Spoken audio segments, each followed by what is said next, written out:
Imagine this. Right where I'm pointing, there was a village. Real houses, families living their lives. You could hear a church bell ring every Sunday.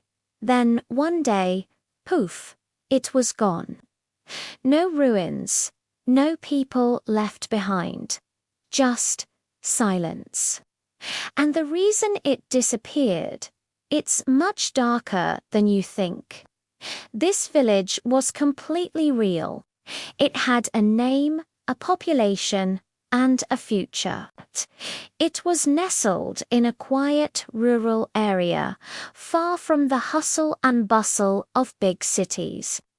It was the kind of place where everyone knew your name, where neighbors were like family. People farmed the land their parents had farmed. Kids played freely in the streets. Life was slow, but it was stable and good.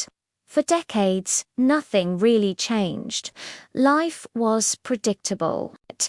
Until the outsiders arrived. They weren't tourists. They were engineers, government officials, men carrying maps and clipboards with serious looks on their faces. And they didn't come to help the village. They came to erase it from the map. You see, the government had a massive plan, a grand project. They wanted to build a dam, create a huge reservoir, and generate clean energy for millions of people. It sounded like progress, like a step into the future. But there was one major problem. This tiny, peaceful village was standing right in the way. At first, nobody panicked. The officials told them it was just a proposal, an idea being floated. Nothing is decided yet, they said reassuringly. But then the letters started arriving. Official notices printed on government letterhead. They had deadlines. Compensation offers that felt more like insults. The reality began to sink in. Some families fought back. They resisted with everything they had.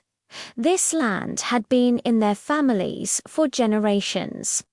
It was their history, their identity. But how could they just leave?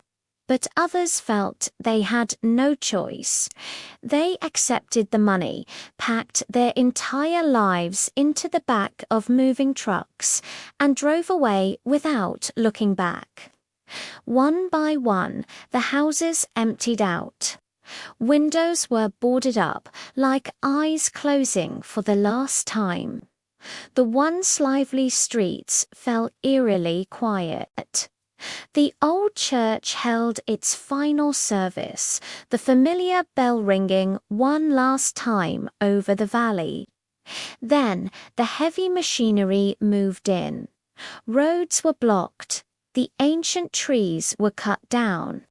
The course of the river was changed forever, and slowly, very slowly, the water started to rise.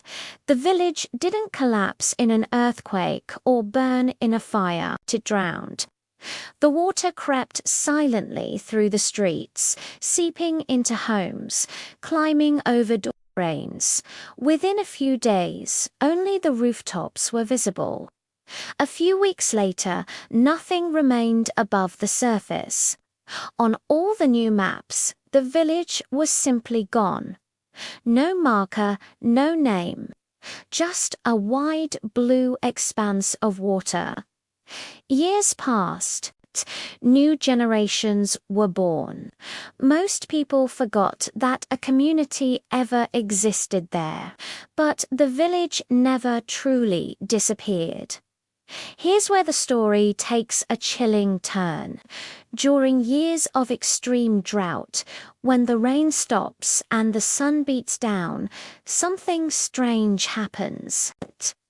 The water level of the reservoir drops, and suddenly, like ghosts rising from a watery grave, the tops of buildings reappear.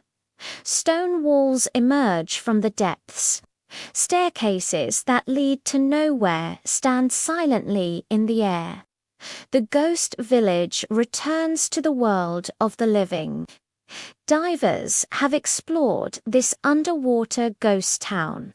They've filmed what they found. Plates still set on dining tables. Beds still in their bedrooms, waiting for owners who will never return. It's like time stopped on the exact day the water came.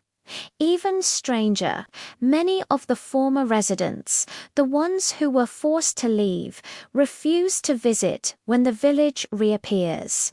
They say it feels wrong, like disturbing a grave. And here's the darkest part of all. Years later, documents were unsealed that revealed a hidden truth. The dam could have been built somewhere else. There were other, cheaper options available. But moving the village, erasing it from existence, was simply faster. It was more convenient. Today, that village sleeps at the bottom of a man-made lake, out of sight for most of the year, but never truly gone. It serves as a haunting reminder that progress always comes at a cost. And sometimes that cost is an entire community, a whole way of life. So the next time you look out over a calm, beautiful lake, just take a moment to ask yourself what might be hiding beneath the surface. Because some places don't really disappear, they're just buried. Thanks for watching. If you found this story as fascinating as I did, hit that subscribe button for more hidden histories. See you next time.